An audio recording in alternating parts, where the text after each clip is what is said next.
Great. Okay, my name's Craig Dowsader, and I'm the CEO of Raw Educate, the developers of Cyberpass. Today, I really just wanted to go very briefly through a presentation to describe the benefits of our products and the way that we've come to approach it, and then I'll give you a quick demonstration, then open it up for questions. And Susanna, I'll be relying on you for a question, but I've got a few up my sleeve which I can throw in there if anyone would like to. However, if anyone wants to jump in there. Okay, first I better share my screen. So let me just do that.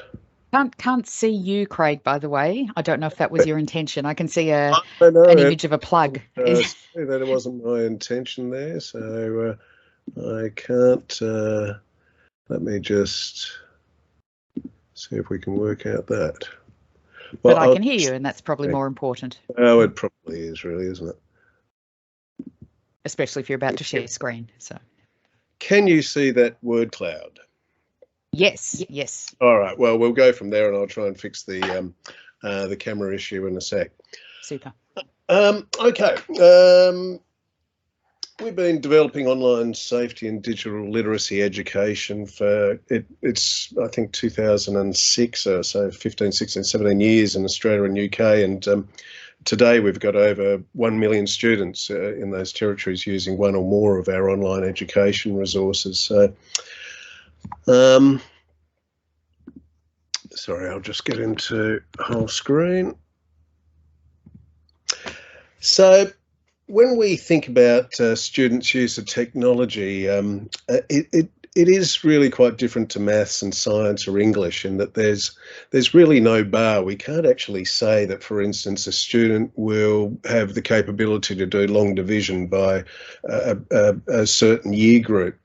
And because everyone, especially at that sort of year 7 and 7 and 8 age group as they're coming into secondary school, they have a very, very different levels of exposure to how they interact with technology, and that quite often relates to their home life, their parents, and their social sort of standing. So it's really hard to be specific about what a student at, say, year 7 does or doesn't know or is able to do.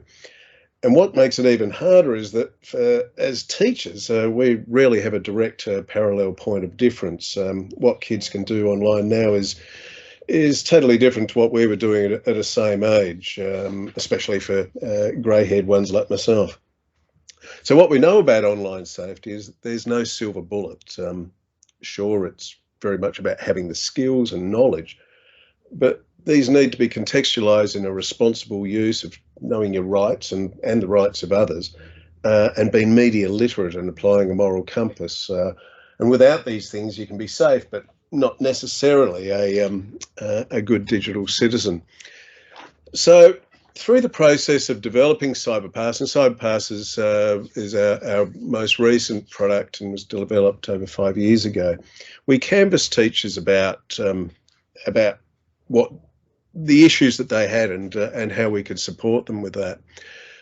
From the teachers' feedback, we were hearing that there was very low levels of awareness of online safety amongst parents. It's certainly something they're concerned about, but their actual knowledge of that area is quite lacking. They have a very full schedule, so where to fit this in. Varying degrees of buy-in by school leadership. I think that's changing quite a lot now, because school leaders have to look at digital safety as a duty of care, a safeguarding duty of care. Unprepared or a lack of knowledge of the issue. There's a lot of teachers, a lot of people like myself who probably only skirt around the use of technology in their personal life and try to avoid it as much as possible, whereas that's not necessarily so for a 12, 14, 17-year-old. And lack of resources, but there are a lot of resources out there. It's just whether they're actually fit for purpose and usable. And we were hearing from many parents that they were holding the school responsible, even though negative incidents rarely relate to school infrastructure, but the social connections are made at schools. And conversely, on this point, parents often neglect their role in managing their children's behaviour, is that they're letting their children have unlimited screen time, use devices, especially young kids, alone and in their bedrooms without any supervision, or really not taking an active role in what their children are doing. A lot of what schools sometimes do is the big assembly talk. They get somebody to come in there that usually has a very an immediate effect and impact, but it doesn't have a lasting impact in terms of it kind of scares people a little bit about, gosh, that is a dangerous situation. And these are generally knee-jerk reactions to a negative thing happening within the school. Student knowledge and understanding is all over the place, and so what we need to teach is transferable skills. So with Cyberpass, it's been accredited by the E-Safety Commissioner, our Australian Government E-Safety Commissioner, as a trusted resource. So that means that we go through a whole bunch of checks and balances to get that accreditation. So the way that we structured Cyberpass was really a bit of a continuum. We've got a basics, essentials and advanced, which is coming in term 4. Basics generally works in that year 3 to 5, and the essentials is spanning that transitional period of year 5, 6 to 7. And advanced will go beyond and we'll bring in higher order thinking and tasks and put more nuanced arguments into the advanced module, because they're starting to use technology in a very different way, mid to high secondary school students. The way that we teach, educate, provide the education is that very early on, in fact, our previous resources were what I would call, they were very engaging and very successful, but they were dumb in that they didn't tell us anything about whether the student, whether learning had occurred with the student.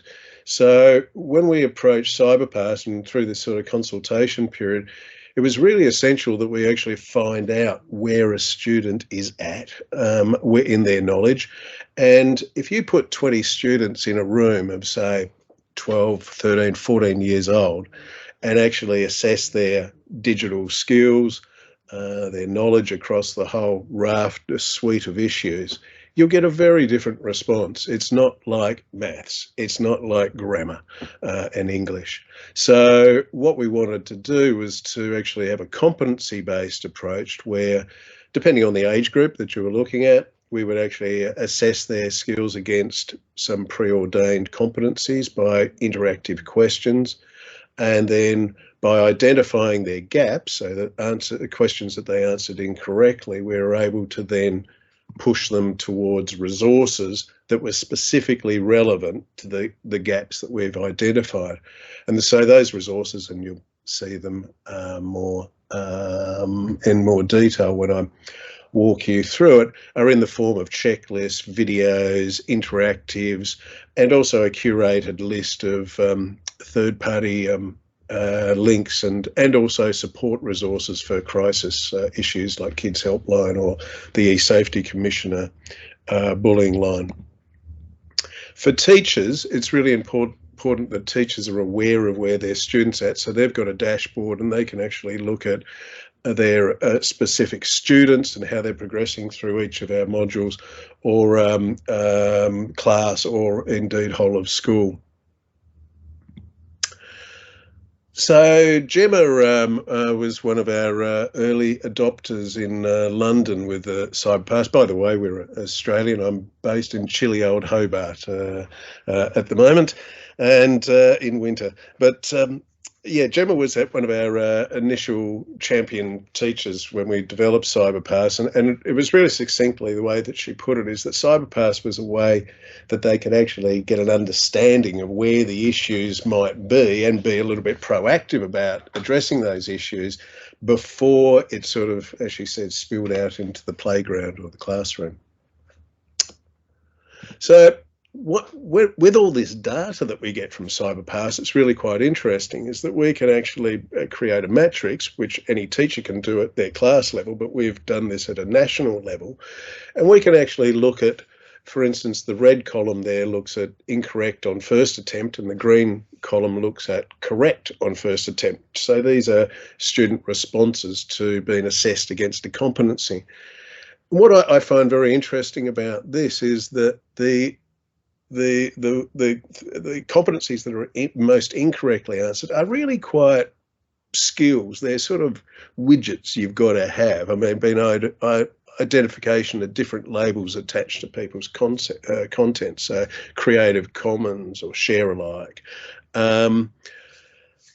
Interestingly, 91% of students didn't know how to do an effective search engine, like a Google search, like using the various search tools and the ands and the inverted commas and such like that. Really worryingly, that they couldn't identify safe sites to enter data in, like the padlock, the HTTPS and valid certificates. Whereas on the right-hand side, I think we need to give students more credit for the fact that they do know the right thing to do. It's just occasionally they don't do it. I mean, if I take an example, and I'm going slightly off track, is that when I was a kid, probably about 10 years old, there were these juicy plums that got so soft in our backyard, and we had this game where we'd hide behind a fence, and when we could hear a car coming without looking, we'd throw them up in the air to see if we could get a car. And was I trying to get a car? Yeah, of course. Did I actually think through that once I actually hit a car, what would happen with and well, no, of course I didn't. But one day I found out, as the driver of the car, when I scored a direct hit, saw me peeking over the fence and then came to the house, and that's another story. It just didn't pan out well. So with, for instance, at a school level, and this is just a fictitious Brighton High School Year 7 students here, we can look at the top 5 competencies answered correctly on first attempt, and we can say, okay, 72% of students answered correctly on first attempt that they know how to help someone being cyberbullied, about being an upstander, where to get help and all that sort of stuff. 70% knew what information was safe to share online. But then if we actually take that to a second attempt, so the students that incorrectly answered it then have gone back and looked at the Cyberpass resources and then resat a parallel question related to that competency, we can actually see the Cyberpass effect there. But then if we also add, through our Student Online Safety Index, which gathers all the data nationally, anonymously, is that we can actually see that that school is actually rating quite well. So the yellow column representing the result of over 1.3 million questions being answered by students across Australia. So that actually tells us that that school is running at 96% for the first competency, whereas schools are actually nationally are only rating at 75. So they're doing a good job. But it also, if the data was switched, it would show that a school might want to actually invest a little bit more time and look for resources, which we can point them to, that actually can help them with a particular competency. So if you like, I will now just very briefly show you. This is the SOS index, and as you can see, so it's a little bit out of date now. It's probably well over 1.7 million, but there's we've gathered data from 1.3 million questions been answered. So I'll just give you a very quick rundown of this.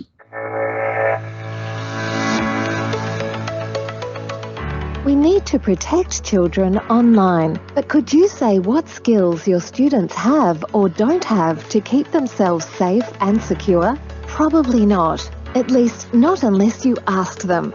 Well, we have asked them over 1 million times as they work through Cyberpass, our online learning tool that is endorsed by the e-Safety Commissioner as a trusted e-safety provider. And the SOS Index tells us what they said. Here's an example from SOS Index that looks at students in Year 6. Let's say we want to see if they can identify the risks associated with tagging and sharing imagery of themselves or others. We go to playing and select the corresponding competency. This tells us 37% of students got this correct on first attempt and could identify the inherent risks. We reassessed the remaining 63% 2 more times, and after 3 attempts, 70% of students had answered this correctly. But that means that there are still 30% who can't identify the risks. In a class of 30, that's 9 students. In a school of 600, it's 180. Nationally, that could be 80,000 Year 6 students. That's a lot, given there are real risks associated with tagging and sharing images online. If you'd like to see where your school sits in relation to the SOS Index, click on Cyberpass to see how we can help you. Okay, that's the SOS Index. So now I'll just give you a quick run through of Cyberpass. So students log in with, and teachers log in with their unique username. This is our essentials model. So this is aimed at that sort of middle, that transition years, early secondary, very upper primary. You can see that I've these are the quizzes. They're broken down into different modules and areas of so settings, privacy, looking, playing. I'll just quickly open a quiz. So this is me on, I think, my 6th attempt, and I've been asked to make connections between what's the face-to-face situations to what sort of marries up with the digital scenario versus face-to-face, and teasing someone in your PE would be commenting. Oh, well, I'll get it wrong anyway, so we can get the negative feedback. So, oops, that's not right, and so I'm told why. At the end of that quiz, so I only got it 1 out of 5 because that was my 5th question. I can see that I've still got 4 questions that I'm going to have to reset in my 7th attempt. This is all backed up, so we push the students to particular activities that are relevant to the competencies that they've incorrectly answered. We also have a suite of about 42 different videos which they can go through. All these are really short, like most of them are less than a minute. The checklist, which again support that learning for every competency. So each of these are the competencies in the Friends module. They can go through a self-review checklist. And then we have a curated list of third-party links, which we monitor and update on a monthly basis, just from the point of view that it's just allows the teachers and the children, if they need information quickly, they can go straight through to it rather than working their way through the different websites.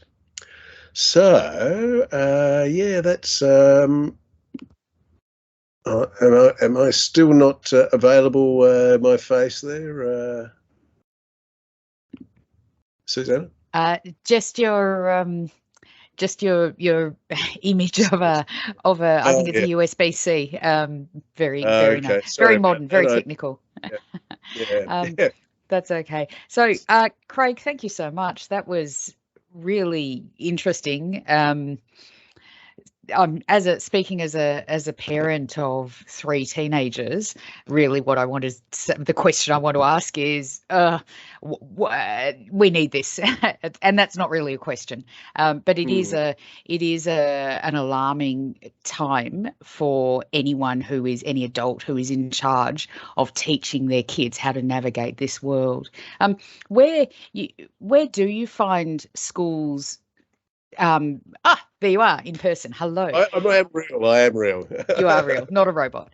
I'm wondering where most schools do choose to inject this into the curriculum. Is it part of those sort of personal well-being and health subjects? Is that where most schools would put it? Yeah, very much in the well-being.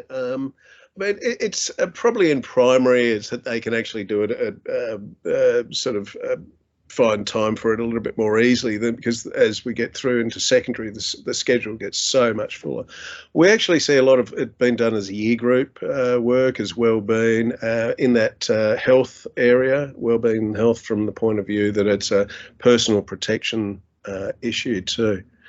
And could I actually say on that, I mean, the most wonderful way I actually saw Cyberpass being used was not actually how I ever imagined it would be used when we developed it. It was an open day for year sevens, and they had online safety was one of the themes. And I saw two grade 7 girls working through Cyberpass, and they did it together. So they went through all the modules together, and they were arguing in a constructive way, like say, no, it's that answer. No, I think you're wrong. And then they started sharing anecdotes about, oh, no, well, remember what happened to John, and he got into trouble because he uploaded that stuff and it was wrong. And I just thought, if you can build that into a classroom context, it can be just such a wonderful way to get that peer-to-peer learning, because as adults, we are slightly removed. I mean, we can moderate and facilitate the discussion, but it's really important that we, if you like, facilitate a really strong and robust discussion, one where students feel free to actually share their own personal anecdotes about this. This is a life skill. Yes, and in this era, one of the most important life skills there is. Yeah. All right. Well,